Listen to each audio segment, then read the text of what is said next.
জাদু পারদর্শী খেয়ে আসলা জাদু পারদর্শী খালি একমাত্র হচ্ছে গৌরগোবিন্দ রাজাই আসলা।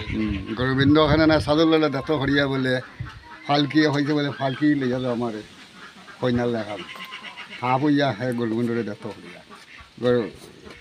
সাদর ললে দাঁত হরিয়া সাদর লাগাইছে গৌরগোবিন্দ তুই তো আইছো হাফ হইয়া আমার দাঁত হরিয়া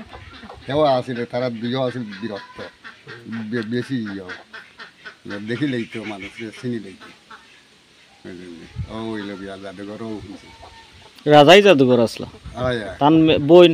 তার বই কেউ আসেন না যে রাজা এমনি রাজার বংশধরের মধ্যে রাজার বাই বা এরার মধ্যে খেরা খেরা আসলা বা আসলা নাকি না আর সেও নাই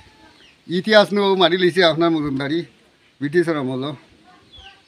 যে দেশে যেন হতরানি ফোনার হয়ে গেছে গিয়া বুঝলেন ইটা ভবিষ্যতে ই জায়গা দখল করবো সিলেট দখল করবো এর লাগিয়ে এই করে আপনার ইয়ে হয়ে গেছে জব্দ হয়ে গেছে সারা ইতিহাস আছে ইনা যে মজুমদারি আপনার জ্যোতিষা বাড়ি হয় জ্যোতিষা বাড়ি মজুমদারি ও ন বিরাট আছিল দাবি মানুষ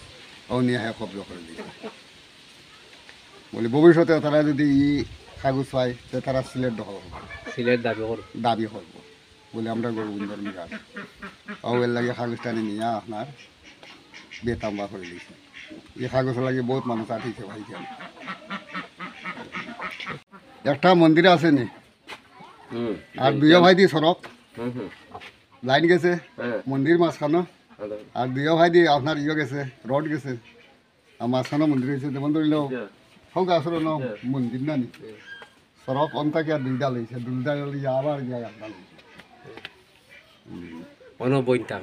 রাজার বইনের নাম কিতা বইনা নাম আসেনি এখন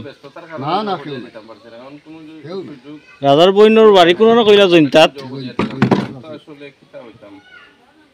ওকা আমরা ওবাই চৌকা আপনি মুক্তিযোদ্ধা মানুষ